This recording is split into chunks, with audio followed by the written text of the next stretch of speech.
ఒక మనిషిని ఇబ్బంది పెడితేనో లేదా ఒక మనిషిని బాధ పెడితేనో ప్రభుత్వాన్ని ప్రశ్నించడం ఆగిపోతుంది అనుకోవడం లేదా ప్రభుత్వం చేసిన తప్పులను వేలెత్తి ఎవరు చూపించారని అనుకోవడం ఆ ప్రభుత్వం యొక్క మూర్ఖత్వం అవుతుంది.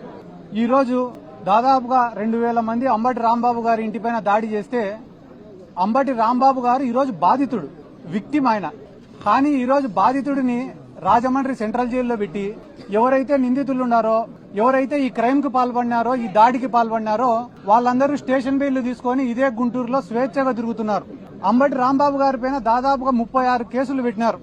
అంటే ఈ ప్రజాస్వామ్యాన్ని కూనీ చేయడమా కాదా అనేది రాష్ట్ర ప్రజలందరూ కూడా ఆలోచించుకోవాల్సినటువంటి అవసరం ఉంది. ఎందుకంటే అంబటి రాంబాబు గారు సామాన్యమైన వ్యక్తి కాదు. ఎందుకంటే ఆయన ఒక మాజీ ఎమ్మెల్యే, మాజీ మంత్రి, ఉమ్మడి రాష్ట్రంలో ఏపీఐఏసీ చైర్మన్ గా పనిచేసినారు. అనుభవం ఉన్న నాయకుడు. ఆయన వయసు కూడా దాదాపుగా 67 సంవత్సరాలు 70 సంవత్సరాలు ఉంది. ఒక సీనియర్ సిటిజన్ ఆయన. అటువంటి వ్యక్తి పైన ఇంత కక్ష సాధింపు ఉంటే ఇంకా ఈ రాష్ట్రంలో సామాన్యులకు భద్రత ఉందా లేదా అనేది ప్రతి ఒక్కరు కూడా ఆలోచించుకోవాల్సినటువంటి అవసరం ఉంది.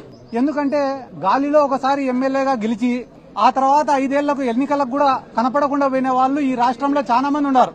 కానీ అంబటి రాంబాబు గారు అట్లా కాదు.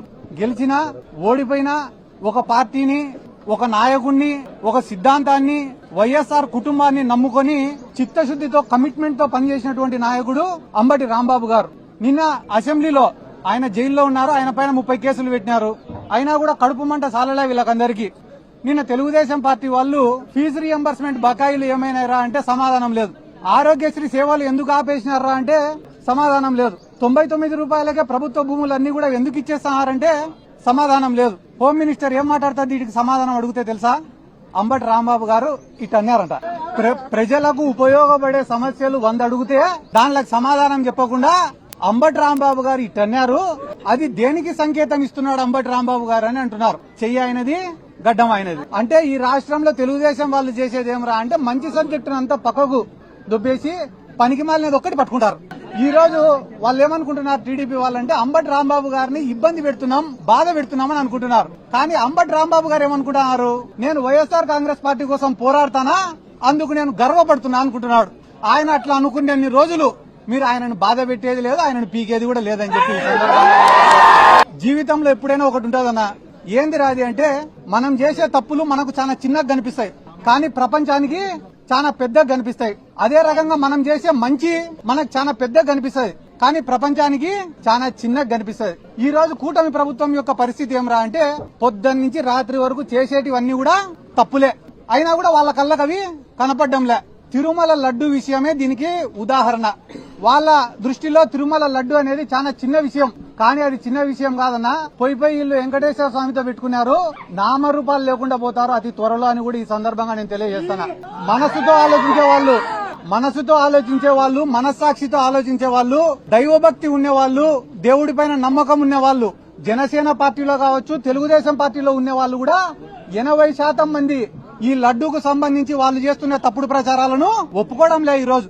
కాబట్టి అంబటి రాంబాబు గారిని ఏదో జైలుకు పంపించినంత మాత్రాన ఈ పోరాటం ఆగిపోతుంది, ఇంకా ఎవరు మాట్లాడరు అని అనుకోవడం వాళ్ళ అవివేకం. ఎందుకంటే అంబటి రాంబాబు గారికి జైలుకు పంపించిన రోజు నుంచి ఈ రోజు వరకు వైఎస్ఆర్ కాంగ్రెస్ పార్టీ మాట్లాడడం పక్కన పెట్టండి, మా మౌనిక గారే అద్భుతంగా మాట్లాడుతున్నారు, అనర్గళంగా మాట్లాడుతున్నారు, ధైర్యంగా మాట్లాడుతున్నారు.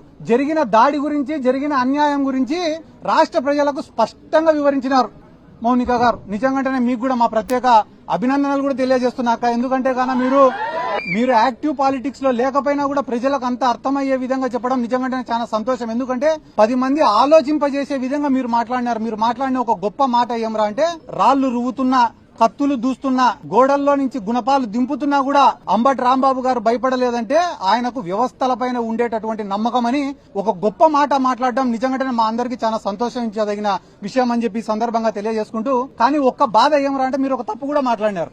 ఏం మాట్లాడినారు ఆ తప్పు అంటే పవన్ కళ్యాణ్ ఇప్పటి వరకు స్పందించలే అని చెప్పి మాట్లాడినారు. మీరు జనసేన కార్యకర్తలను టీడీపీ వాళ్ళు ఎంటబడి కుక్కల్ని కొట్టినట్టు కొడితే కూడా ఆయన స్పందించలేక, కుక్కల్ని కొట్టినట్టు ఆ వీధిలో చొక్కాలు చింపి కొడితే కూడా పవన్ కళ్యాణ్ స్పందించలే.